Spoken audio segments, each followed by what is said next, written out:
Hello viewers, সবাই কেমন আছেন? আশা করি সবাই ভালো আছেন। আজকে সকাল সকাল মনে হচ্ছিল একটু ছাদে যাই। ছাদে আমাদের বোম্বে মরিচ গাছ আছে, সেখানে অনেক বড় বড় বোম্বে মরিচ হয়েছে। ভাবলাম সেটা পেড়ে নিয়ে আসি এবং পাশে দেখতে পাচ্ছেন আম গাছে অনেক বড় বড় আম হয়েছে। তাই মরিচগুলো তুলে নিলাম, অনেকদিন ছাদে যাওয়া হয় না, আজকে একটু ছাদে গেলাম মরিচগুলো তোলার জন্য। আজকে বাসায় ছিলাম, কাজে যাই নাই, স্কুল অফ ছিল, তাই ছুটিতে বাসায় ভাবলাম কিছু বানিয়ে খাওয়া যাক গাছের মরিচ দিয়ে। তাই চিন্তা করলাম যে আজকে লইট্টা ফিশ ফ্রাই করবো বা পাকোড়া যেটাই বলেন আপনারা। কক্সবাজারের ফেমাস লইট্টা ফ্রাই। আমি যখন কক্সবাজার গিয়েছিলাম এটা ট্রাই করার পর আমার কাছে বেশ ভালো লেগেছিল। তখনই ভেবেছিলাম যে বাসায় যেয়ে সেটা আমি ট্রাই করে দেখব যে আসলে খেতে কীরকম হয়। তো এখানে আমি প্রথমে লইট্টা মাছগুলো ভালো মতো কেটে ধুয়ে নিয়েছিলাম। ধুয়ে নেওয়ার পর যা যা উপকরণ লাগে পাশে আমি সাজিয়ে রেখেছি, যেমন পেঁয়াজ কুচি, মরিচ কুচি, কর্নফ্লাওয়ার, টেম্পোরা ফ্লাওয়ার, মরিচের গুঁড়া, হলুদের গুঁড়া, টমেটো আমি এখানে কুচি করা ব্যবহার করেছি, ধনিয়া পাতা। বোম্বে মরিচ ছাড়া তো আর জমবে না, যেহেতু আমাদের গাছের মরিচ, তাই আমি এখানে গাছের নাগা মরিচটা ব্যবহার করেছি। তো এখানে আমি আস্তে আস্তে করে সবগুলো উপকরণ, যেমন পেঁয়াজ কুচি, কাঁচামরিচ কুচি, টমেটো কুচিটা দিয়ে দিলাম এখানে।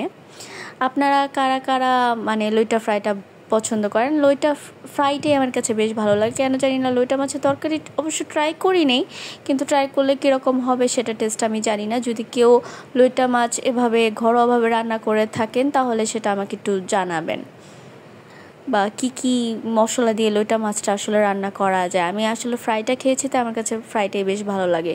তো আমি সবগুলো উপকরণ দিয়ে এখানে ভালোভাবে মাছটাকে ম্যারিনেট করে নিচ্ছি। তো আপনারা কক্সবাজারের লইট্টা ফ্রাইটা কার কার কেমন লাগে অবশ্যই সবার পছন্দের হবে, কারণ ওখানে ওরা টাটকা যে ফিশটা দিয়ে ফ্রাইটা করে আসলে বেশ মজার। গরম গরম ভাতের সাথে লইট্টা ফ্রাইটা খুব মজা লাগে। তো এখানে আমি অল্প অল্প করে কর্নফ্লাওয়ার আর টেম্পোরা ফ্লাওয়ার মিক্স করা আছে আমার বোলে, তো সেটা অল্প অল্প করে নিয়ে মাখছি যত পর্যন্ত না আমার একটা ভালো একটা বাইন্ডিং তৈরি হয়, একটু ভালো আঠালো আঠালো টেক্সচার আসে সেটাতে। তত পর্যন্ত আমি পরিমাপ মতো ওই কর্নফ্লাওয়ার আর টেম্পোরা ফ্লাওয়ারের মিক্সচারটা আমি এখানে ইউজ করব। তো কার কার কেমন দিন কাটছে আমাকে কমেন্টে জানাবেন আশা করি। বাইরের ওয়েদারটাও আজকে বেশ ভালো, মেঘলা মেঘলা, রোদটা খুব কম।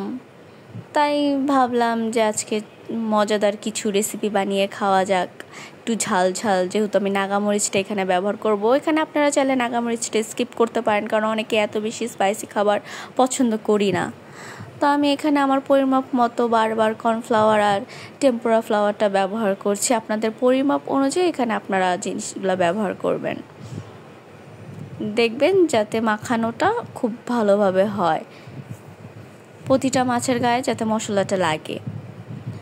তো বাসায় কে কী করেন, অফ ডেগুলোতে আপনারা কিভাবে দিনগুলো কাটান আমাকে একটু জানাবেন কমেন্টসে, এবং আমার ভিডিওটা দয়া করে শেয়ার করে দিবেন। তো আমি এখানে একটু পানি দিলাম, পানি দিয়ে জিনিসটা আরও ভালোভাবে মেখে নিচ্ছি। এখানে আপনারা গোলাটা দেখলেই বুঝতে পারবেন গোলাটা ঠিক আপনাদের হয়েছে নাকি হয় নাই। যদি আপনাদের মনে হয় যে আর একটু কর্নফ্লাওয়ার আর টেম্পোরা ফ্লাওয়ার দরকার, তাহলে আপনারা আমার মতো এভাবে অল্প অল্প করে নিয়ে জিনিসটা মেখে দেখবেন।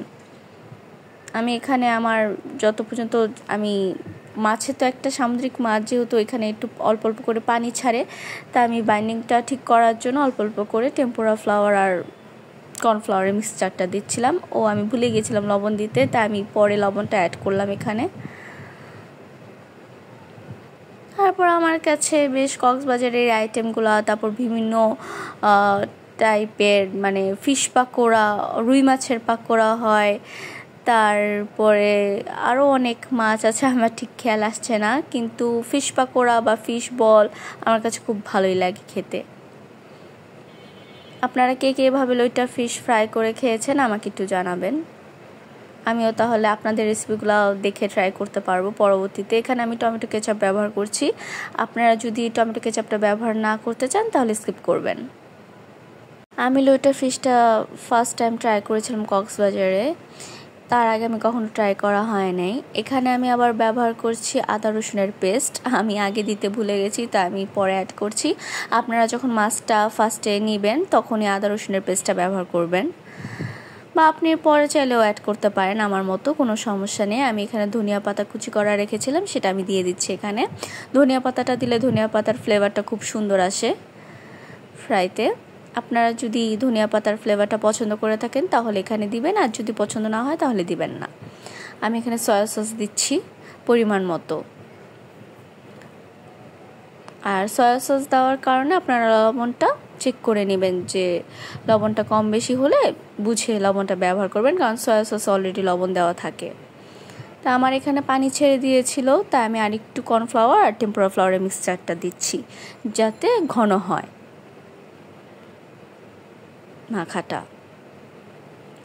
তো আমি এখানে আমার গাছ থেকে পাড়া যে নাগা মরিচটা আছে সেটা কেটে নিচ্ছি কুচি কুচি করে। আমার কাছে বোম্বে মরিচ যে কোনো তরকারিতে বেশ মজা লাগে। গোটা বোম্বে মরিচ দিয়ে যদি আপনারা মাংসও রান্না করেন খেতে কিন্তু অসাধারণ মজা লাগে, সেটা গরম ভাতের সাথে ডলে খেতে বেশ মজা লাগে। আর আমাদের গাছের মরিচে এত সুন্দর একটা স্মেল যে অর্ধেক পুরো ভাত দিয়ে আপনি হাফ মরিচও খেতে পারবেন, পুরো মরিচ ভাত দিয়ে অনায়াসে খেয়ে ফেলা যায়। আমি তো একটা মরিচ ইউজুয়ালি ভাত দিয়ে খেয়ে ফেলি, আমার কাছে ঝাল খেতে খুবই ভালো লাগে, তাই আমি বোম্বে মরিচটা অনেক প্রায় সময় খেয়ে থাকি। তো আমি এখানে অল্প ব্যবহার করলাম, যেহেতু বাসায় সবাই ঝাল খায় না, তাই পুরো ঝাল দিলে দেখা যাবে কেউ খেতে পারবে না, তাই আমি এখানে অল্প পরিমাণ কুচানো বোম্বে মরিচ ব্যবহার করছি। আপনারা যে যেমন ঝাল খান সেই অনুযায়ী দিবেন। আমি এখানে গুঁড়া মরিচও ব্যবহার করেছি, বোম্বে মরিচও ব্যবহার করেছি, কাঁচা মরিচও ব্যবহার করেছি। আপনারা আপনাদের স্বাদ মতো মরিচের পরিমাণটা বুঝে দিবেন, কারণ আমরা অনেক বেশি স্পাইসি খাবার খেতে পারি না। কিন্তু পাকোড়া বা বড়া বা ফ্রাই বলেন, এগুলো একটু স্পাইসি না হলে না বেশ জমে না। তো এখানে আমি এই যে আমাদের ভিডিওতে অনেক সময় দেখবেন যে অনেক প্রায় সাউন্ড কিছু হালকা হালকা শোনা যায়। তো আমাদের বাসাটা হচ্ছে মেন রোডের উপরে, তাই কিচেনের বাইরে যে মেন রোডটা ওইটা দিয়ে প্রায় সাউন্ড আসে। তো এটা আমার ভাইয়ের রুম। আজকে ফ্রাইডে, তো ঘর বাড়ি বেশ সুন্দর করে গুছিয়ে রেখেছি। অনেক সময় দেখা যায় যে মেহমান আসে, বাট আজকে কোনো মেহমান আসে নাই। চলুন এবার ভেজে নেওয়ার পালা। আমার এভাবে জানলার পাশে বা রুম ডেকোরেশন করতে বেশ ভালো লাগে, তাই আমি এখানে ছোট ছোট যে কাচের যে জারগুলো আছে সেগুলোর মধ্যে পাতাবাহার টপ রেখে দিই, যাতে এটা আলো বাতাসও পায়, সাথে ডেকোরেশনের জন্য বেশ ভালো লাগে। তো এখন আমি ভেজে নেব আমার লইটা ফ্রাইগুলো একটা একটা করে। যখন আমার তেলটা মিডিয়াম ফ্লেমে রেখেছি, তো তেল গরম হওয়ার পর আমি একটা একটা করে এখানে ছেড়ে দিচ্ছি। তো এটা ভাজার সময় একটু সাবধান থাকবেন, কারণ সামুদ্রিক মাছ হওয়ার কারণে খুব নরম, তো তাই তেলটা ছিটে আসে। তো কোনো রকম যাতে কোনো দুর্ঘটনা না হয় সেদিকটা একটু খেয়াল রাখবেন। আমি একটু সরে সরে ভাজছিলাম, কারণ তেল ছিটা আমার কাছে বেশ ভয় লাগে। তো যখন তেলটা মিডিয়াম গরম হয়ে যাবে তখন এভাবে একটা একটা করে মাছ নিয়ে ছেড়ে দিবেন এবং লাল লাল করে এগুলো ভেজে নেবেন। তো ছুটির দিনে এইরকম মজাদার পাকোড়া, ফিশ পাকোড়া বা লইটা ফিশ ফ্রাই হোক, রুই মাছের পাকোড়া হোক, যে কোনো ফিশ ফ্রাই কিন্তু খেতে বেশ মজা লাগে। আপনি এটা এভাবেও সার্ভ করতে পারেন, গেস্ট আসলে সার্ভ করতে পারেন, বা নর্মালি বিকালের বা সন্ধ্যার স্ন্যাক্স হিসেবেও সেটা খেতে পারেন, এবং গরম ভাতের সাথে তো কোনো কথাই নেই, জমে যাবে পুরা। তো আশা করি আপনারা এটা বাসায় ট্রাই করবেন, তো বেশ ভালো লাগবে। গেস্ট আসলেও আপনারা বিকালে স্ন্যাক্স হিসেবে বা সন্ধ্যার নাস্তা হিসেবে তাদের পরিবেশন করতে পারেন, বা শুধু শুধু আপনি এটা চাইলে ডিপিং সস দিয়েও খেতে পারেন, বেশ মজা লাগে। তো আমি এভাবে লাল লাল ভাজা হয়ে গেলে, এই যে তেল ছিটে আসছে দেখতে পাচ্ছেন, তাই সাবধানে ভাজবেন যাতে তেলটা গায়ে ছিটে না আসে, একটু দূরে থেকে ভেজে নেবেন। তো আমি এগুলো যখন লাল লাল হয়ে এসেছে, পুরো ফ্রাই হয়ে এসেছে, তখন আমি ছাঁকনির সাহায্যে ছেঁকে ছেঁকে ভাজাগুলো উঠিয়ে নিলাম। তো আমার এভাবে যে দেয়ালে পেন্টিংটা দেখছেন সেটা আমার করা। আমার এমন ওয়াল পেন্টিং করতে বেশ ভালো লাগে, রুমেও সুন্দর লাগে। তো আমার এখানে কালার একটু ফেড হয়ে গিয়েছে, তো আমার বেশ ভালো লাগে। তো আমার পাকোড়াগুলো সব হয়ে গেছে, এবার আমি একটা টিস্যুতে করে এগুলো তুলে নেব। আশা করি সবাই ট্রাই করবেন। আল্লাহ হাফেজ।